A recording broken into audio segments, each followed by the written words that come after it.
apakah sebenarnya yang dinamakan puji dan syukur itu, apakah artinya dan bagaimana pula hukumnya? Kayak apa garang-garang syukur itu? Kayak apa garang-garang memuji Allah itu? Dan apa hukumnya kita bersyukur itu?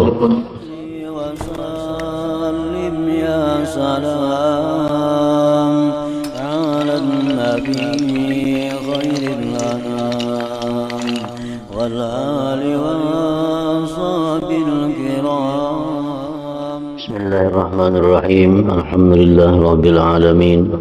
Wassalatu wassalamu ala asyrafil anbiya wal mursalin sayyidina maulana Muhammadin wa ala alihi wa sahbihi ajmain.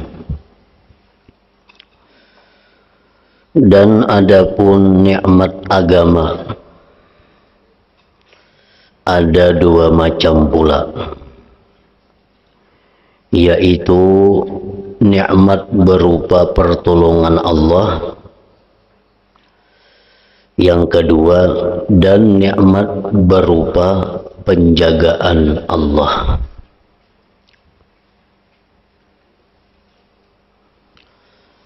Nikmat pertolongan karena Allah Ta'ala pada permulaan memudahkan engkau untuk memeluk agama Islam. Ini nikmat pertolongan. Allah Subhanahu wa Ta'ala menjadikan kita sebagai seorang Islam.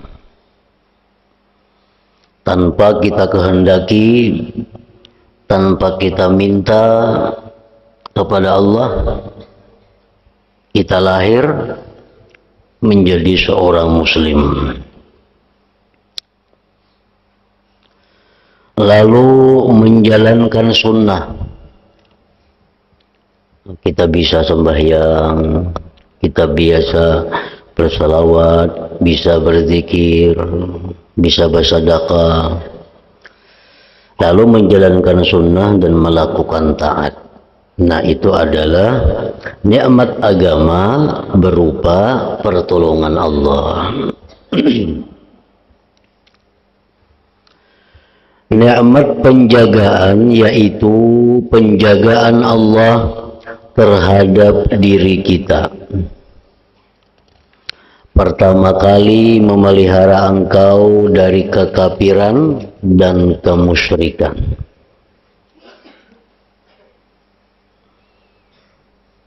Kemudian dari bid'ah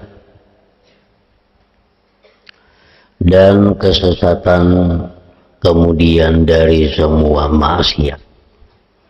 Nah, kita dipelihara Allah pada pagi ini kadang memandang kepada yang maksiat.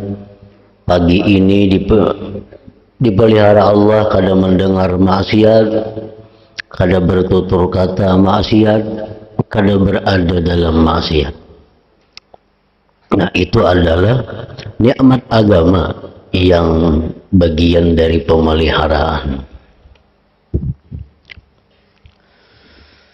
Perincian nikmat dunia dan nikmat agama itu, perinciannya tidak ada yang mampu menghitungnya.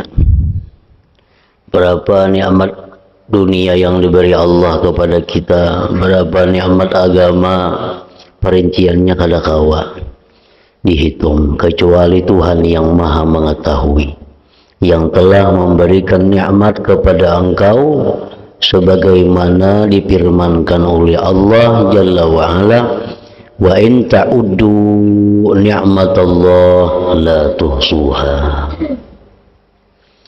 Artinya jika kalian menghitung nikmat Allah, tentu kalian tidak bisa menghitungnya secara rinci, secara terurai. Nah, kita kada bisa menghitungnya.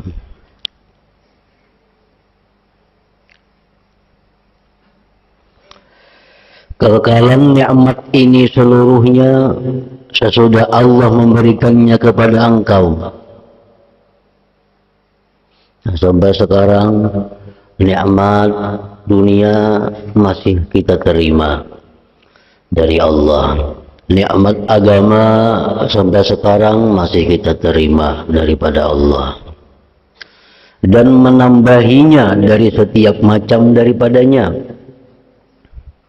adalah termasuk perkara yang tidak dapat dihitung dan tidak bisa dibayangkan oleh khayal engkau. Semua nikmat itu, baik nikmat agama, nikmat dunia, erat dengan satu amal, berhubungan erat dengan satu amal, yaitu syukur dan memuji Allah. Jadi nikmat itu hubungannya adalah kepada syukur. Nikmat itu hubungannya kepada memuji Allah. Suatu pekerti yang sedemikian nilainya dan mengandung faedah yang begitu besar, sudah sepantasnya lah dipegang teguh tanpa lupa sama sekali.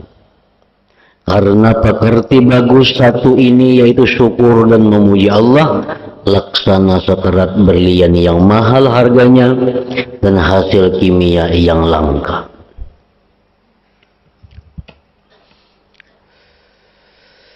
Seandainya ada orang bertanya, apakah sebenarnya yang dinamakan puji dan syukur itu? Apakah artinya dan bagaimana pula hukumnya? Kayak apa garang-garang syukur itu? Kayak apa garang-garang memuji Allah itu? Dan apa hukumnya kita bersyukur itu? Maka hendaklah diketahui bahwa para ulama telah membedakan antara puji dan syukur itu. Mereka para ulama tadi berkata puji itu tergolong tasbih dan tahlil. Kita mengucap subhanallah, kita mengucap la ilaha illallah, kita mengucap alhamdulillah, kita mengucap la haula, semuaan itu termasuk pujian.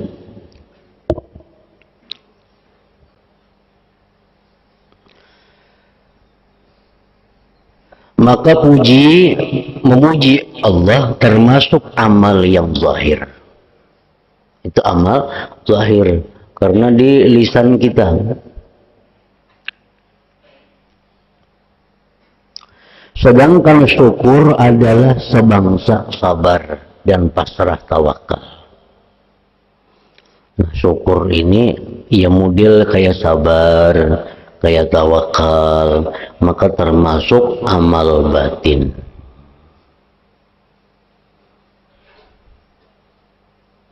Sebab syukur itu bandingan kufur. Lawanannya syukur adalah kufur. Sedangkan puji adalah imbangan cela. Lawanannya cela, memuji, mencela. Di samping itu puji lebih umum maknanya ketimbang syukur dan lebih banyak wujudnya. Puji tadi alhamdulillah pujian, la haula wala quwata illa billah pujian, hasbunallah ni'mal wakil pujian, subhanallah bihamdi subhanallahil azim pujian. Syukur lebih sedikit dan lebih khusus pengertian syukur itu. Semua orang bisa memuji Allah, tapi untuk bersyukur itu kali bisa dikatakan semua orang bisa bersyukur. Allah Ta'ala berfirman, wa qalilum min ibadiyas syakur, artinya sedikit sekali dari para hambaku yang menjadi orang-orang yang ahli bersyukur.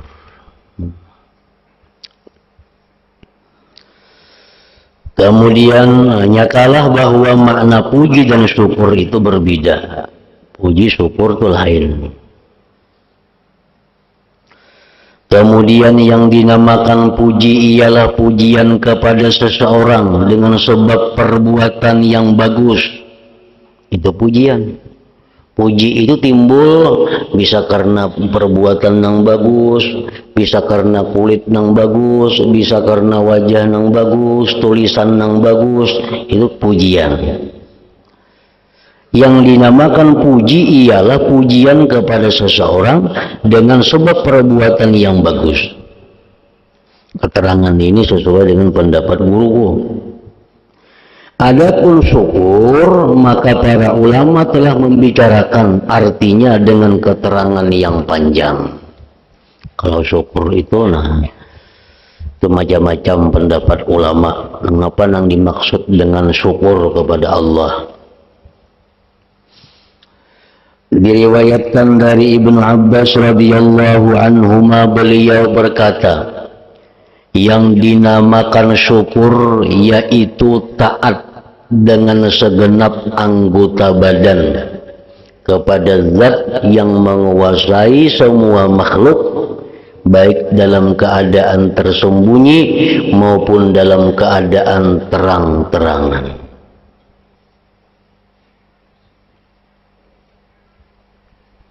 Nah, itu ngaran syukur.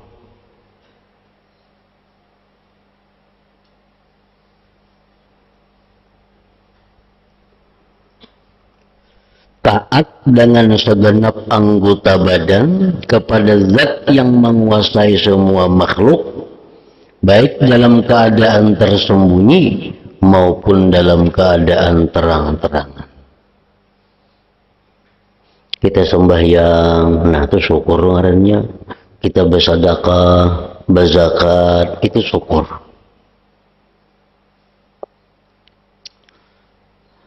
Sama seperti pendapat Ibnu Abbas ini, begitu pula lah pendapat sebagian guruku, ujar Imam Ghazali.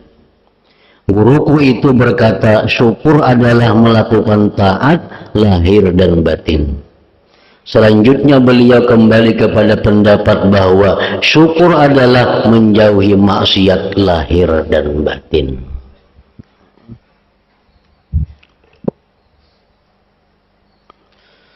Ulama lain berkata, yang dinamakan syukur ialah memelihara diri dari memilih maksiat kepada Allah.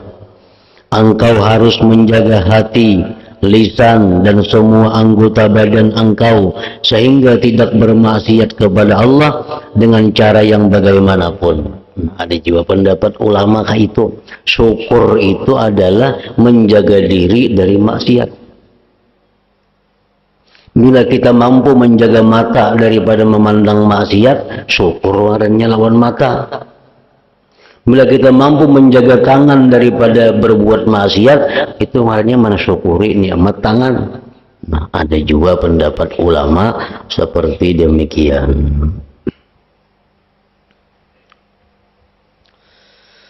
Perbedaan antara pendapat-pendapat tersebut, pendapat kedua menetapkan pemeliharaan sebagai suatu arti yang tetap, lagi pula lebih dari sekedar menjauhi maksiat.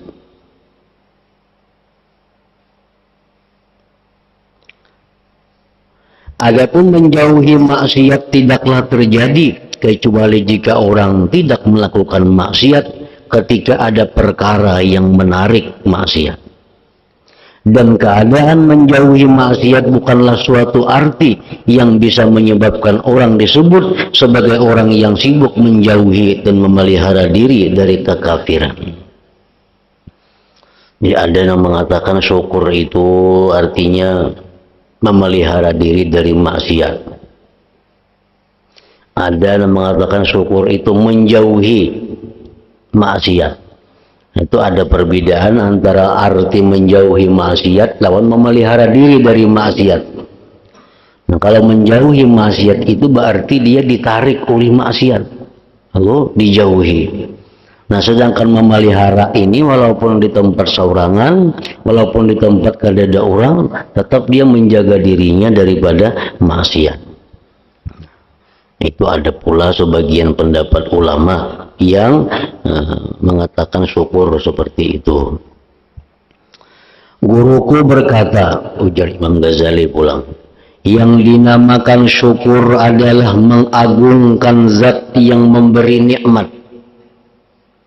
Untuk mengimbangi nikmat menurut batas sekira orang itu tidak dianggap mengingkari pemberi nikmat. Ada lagi ulama yang mengatakan syukur itu adalah mengagungkan Allah. Sehingga dengan mengagungkan Allah itu, dia tidak dianggap mengingkari Allah.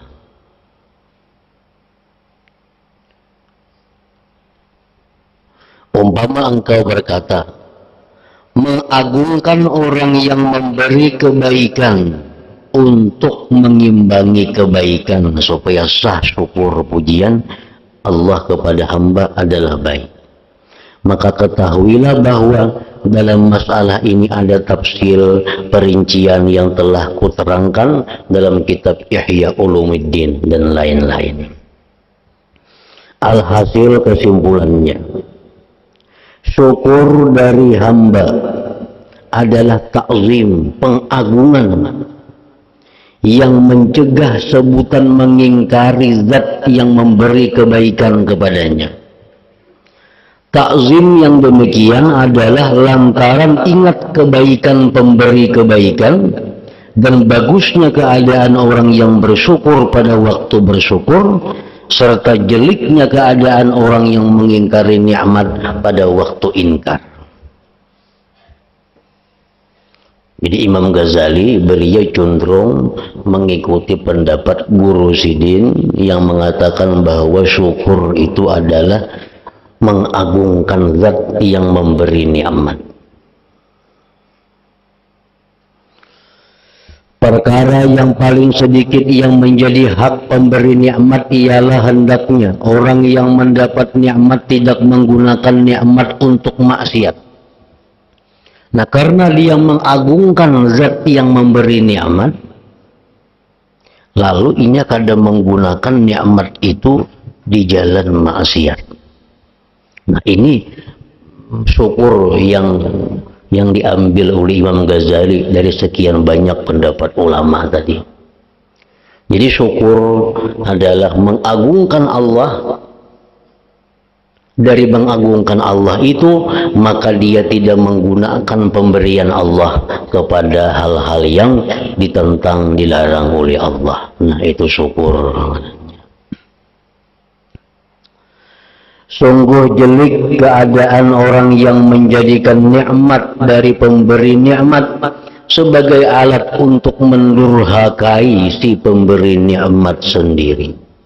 Sungguh jahat. Sungguh jahat orang yang memberikan nikmat kepada kita, lalu kita gunakan nikmat itu untuk mendurhakainya. Ini sungguh jahat. Sungguh jelek keadaan orang yang menjadikan nikmat dari pemberi nikmat Allah, artinya sebagai alat untuk mendurhakai si pemberi nikmat sendiri. Nah, itu ngarannya kufur. Allah memberikan nikmat kepada kita, nikmat dipakai untuk maksiat kepada Allah, ngarannya kufur nikmat itu.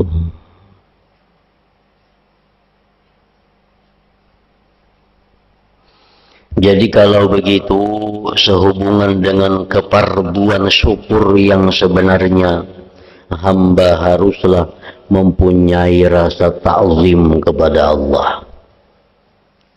Yang mana ta'zim itu dapat menghalang-halangi antara dia dengan maksiat, sesuai dengan ingatannya kepada nikmat Allah itu. Nah, jika dia melakukan ta'zim semacam ini, berarti dia telah melaksanakan pokok bersyukur. Kemudian mengimbangi ta'zim itu dengan rajin taat dan bersungguh-sungguh melayani Allah. Karena rajin dan sungguh-sungguh melayani Allah itu termasuk di antara hak nikmat. Dengan demikian, tidak boleh tidak orang memang harus memelihara diri dari maksiat. Jadi Itu kesimpulan yang diambil oleh Imam Ghazali, bahwa syukur itu adalah ta'zim, mengagungkan pemberi nikmat, lalu menggunakan nikmat itu di jalan yang diperintahkan, di jalan yang diridhai, di jalan yang dibolehkan oleh pemberi nikmat.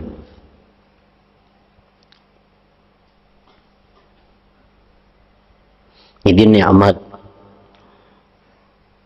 ada beberapa macam cara penggunaan nikmat. Yang satu menggunakan nikmat kepada yang diwajibkan Allah. Ini sudah jelas syukur.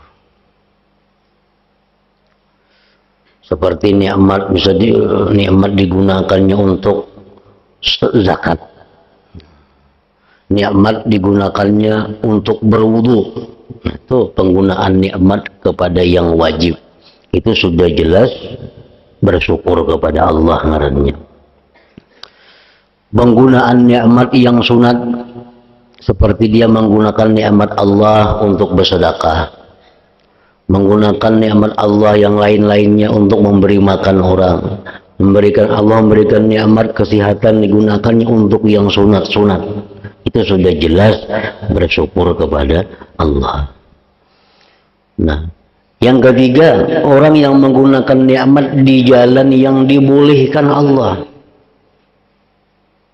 Ini dapat duit, makan nyaman-nyaman, makan seraba nyaman.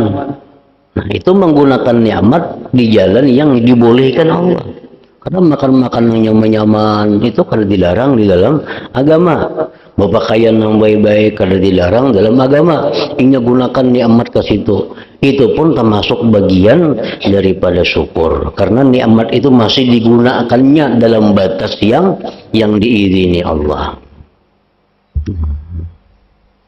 Kalau sudah menggunakan nikmat ini di jalan yang dibenci Allah, menggunakan nikmat ini di jalan yang dilarang Allah, nah itu hanya keluar daripada mensyukuri nikmat tadi.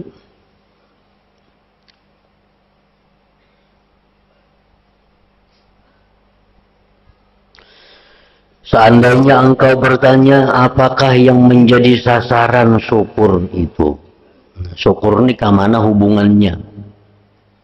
Kan kalau sabar itu hubungannya ke bala, musibah. Kalau ridha itu hubungannya kepada hukum ketentuan Allah, ridha. Kalau syukur apa hubungannya? Nah, maka ketahuilah bahwa sasaran syukur adalah kenikmatan-kenikmatan agama dan kenikmatan-kenikmatan dunia menurut ukuran masing-masing. Jadi syukur ini adalah hubungannya kepada nikmat.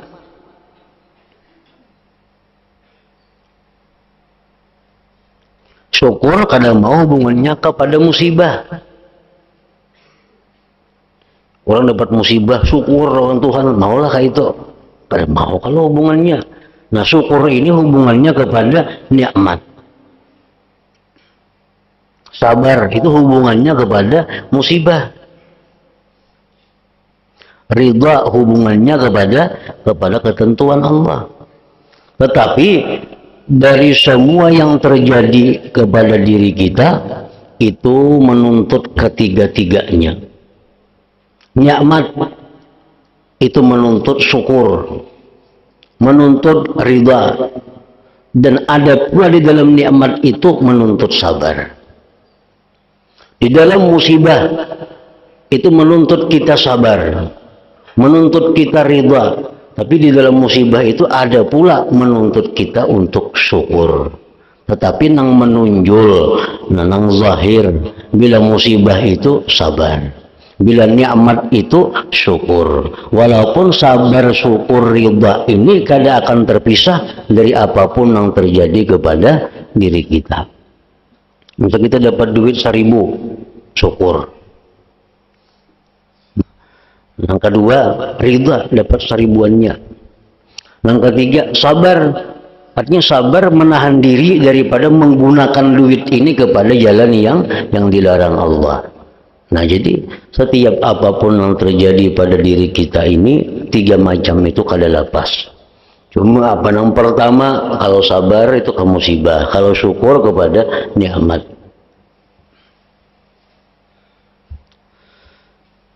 Mengenai kesengsaraan dan berbagai bencana di dunia pada diri, keluarga atau harta, para ulama telah membicarakannya. Apakah hamba wajib mensyukurinya atau tidak? Ditimpa musibah, bala, bencana, apakah kita wajib juga mensyukurinya? Sebagian ulama berkata, hamba tidak wajib bersyukur karena musibah lantaran adanya bencana dan kesengsaraan itu, tetapi yang wajib adalah bersabar. Adapun syukur hanyalah bersangkut paut dengan nikmat, bukan lainnya.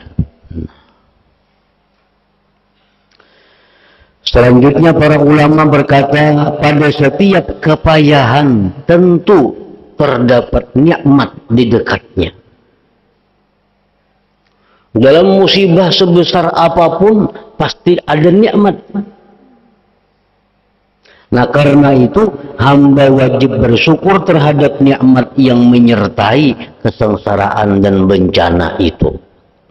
Bukan bersyukur karena keadaan payah dan susah itu sendiri, bukan. Tapi yang disyukuri itu nikmatnya.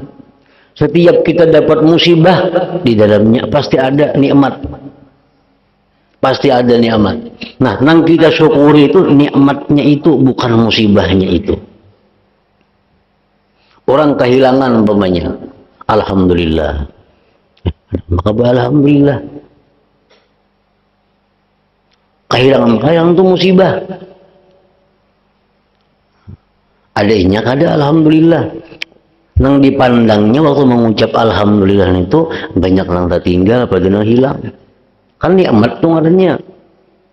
Kita bisa duit 100.000, 10 lembar puluhan, hilang 2 lembar, alhamdulillah. Bila kita pandang sisanya 8. Tapi bila kita pandang yang hilang tuh 2.000, itu innalillah. Ini tergantung kita memandangnya. Hilang duit 100.000, bisa duit dalam dompet nih. Hilang 20.000. Kita pandang 20.000 itu hilang, innalillah wa inna ilaihi rajiun itu. Namun kita memandang sisanya 8 lagi, itu alhamdulillah. Nah, jadi setiap musibah itu ada nikmat yang disyukuri. Yang disyukuri itu nikmatnya, bukan musibahnya.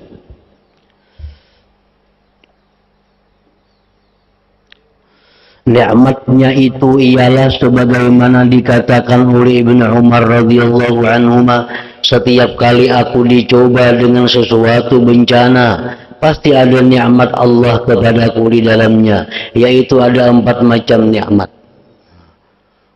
Ibnu Umar ini beliau bila dapat musibah, beliau bersyukur. Yang sidin syukuri apa? Karena setiap ada musibah, ujar sidin di dalamnya ada 4 macam nikmat. 1, karena bencana itu tidak ada kaitannya dengan agamaku. Bencana itu kada berhubungan dengan agama. Untung kada agama yang hilang.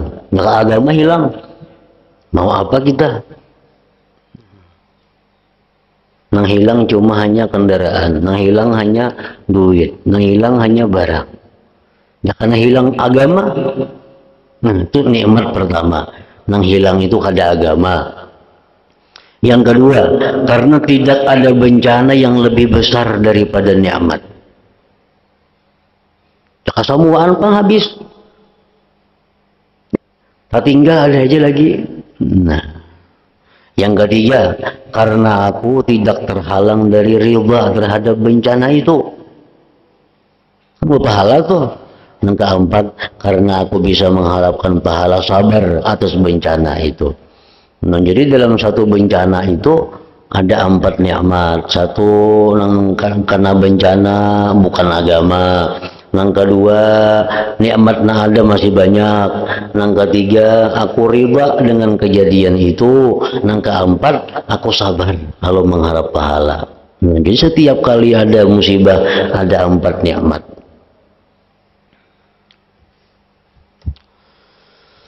Ada pula yang berkata di antara nikmat yang terkandung dalam bencana ialah bencana itu pasti hilang tidak selamanya dan datangnya dari Allah bukan dari selainnya.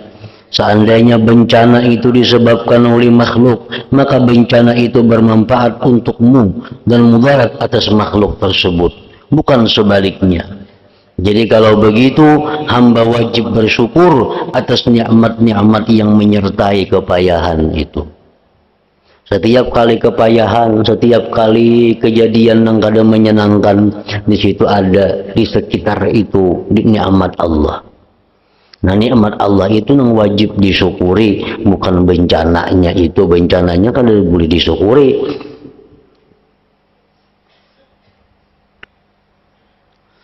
Ulama lain berkata, dan pendapat inilah yang lebih utama menurut guruku Abu Bakar Al-Warraq rahimahullah. Kepayahan, kesengsaraan di dunia itu termasuk di antara perkara yang wajib disyukuri oleh hamba. Kesengsaraan dunia itu termasuk di antara perkara yang wajib disyukuri oleh hamba. Sebab kepayahan-kepayahan itu sebenarnya nikmat. Dengan dalil kepayahan-kepayahan itu datang pada hamba demi manfaat-manfaat yang besar, ganjaran yang banyak, dan ganti yang mulia di kemudian hari, yang jika dibandingkan dengan kepayahan-kepayahan itu sangatlah tidak imbang. Kepayahan-kepayahan itu bukan apa-apa. Adakah nikmat yang lebih besar daripada apa yang tersebut di atas? Dikisahkan orang dahulu beribadah sekian puluh tahun, kada pernah kada sembahyang tahajud. Nah, orang ini tiap malam sudah 60 tahun lebih kada pernah tertinggal sembahyang malam tahajud. Itu ngarannya nikmat fiddin, nikmat agama yang diberikan Allah. Pada suatu malam, si laki-laki ini kesakitan, garing humma, garing panas awak. Sehingga pada malam itu si laki-laki ini kada kawa sembahyang. Karena garing tadi, kada kawa sembahyang malam. Nah, itu musibah. Ini musibah.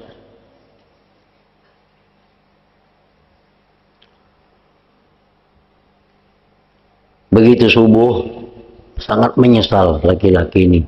Artinya terputus istiqamah nih, sudah berapa puluh tahun kada pernah kada sembahyang malam. Hari ini karena penyakit ini datang, kada kawa sembahyang malam, lalu sedih ini. Lalu dijawab oleh malaikat, diperintahkan Allah bahwa ikam nang kada sembahyang semalaman itu nah karena sakit. Amun ikam itu sabar, amun ikam itu ridha, itu nang pahala semalaman itu mengalahkan pahala engkau beribadah selama 60 tahun itu. Nah, ini nikmat. Nah, jadi musibah itu ada, di balik musibah itu pasti ada nikmat Allah. Nah, ini karena inya kesakitan, karena inya ada penyakit, malam itu kada kau bangun malam, dan inya sabar, kada sembahyang malam, kada beribadah malam. Tapi nikmatnya apa? Pahala yang dia terima itu lebih besar daripada pahala selama 60 tahun tiap-tiap malam inya beribadah kepada Allah.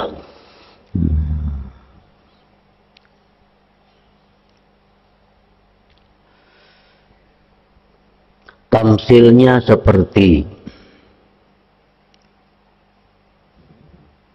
orang yang memberi engkau minum obat yang tidak enak.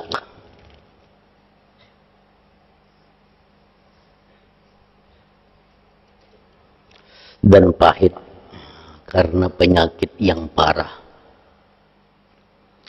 atau membekam engkau karena adanya penyakit yang parah gawat. Obat tersebut menyebabkan kesehatan dan keselamatan tubuh, sehingga bisa kembali bekerja dengan enak. Jadi membuat sakit sebentar dengan pahitnya obat atau luka bekam sebenarnya merupakan nikmat yang besar dan pemberian yang jelas manfaatnya. Meskipun melihat lahirnya engkau tidak suka dan tidak cocok dengan nafsu.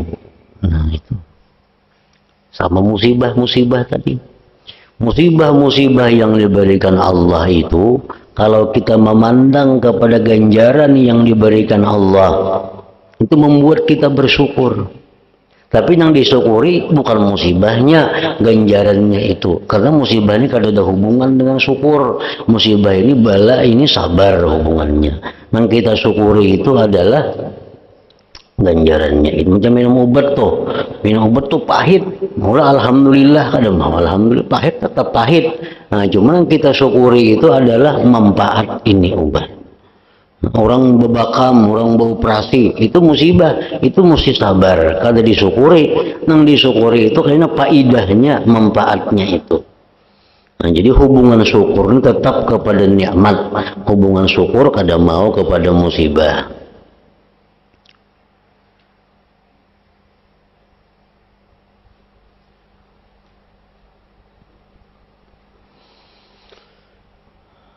Meskipun melihat zahirnya engkau tidak suka dan tidak cocok dengan nafsu, tetapi engkau pasti memuji orang yang memberikan obat.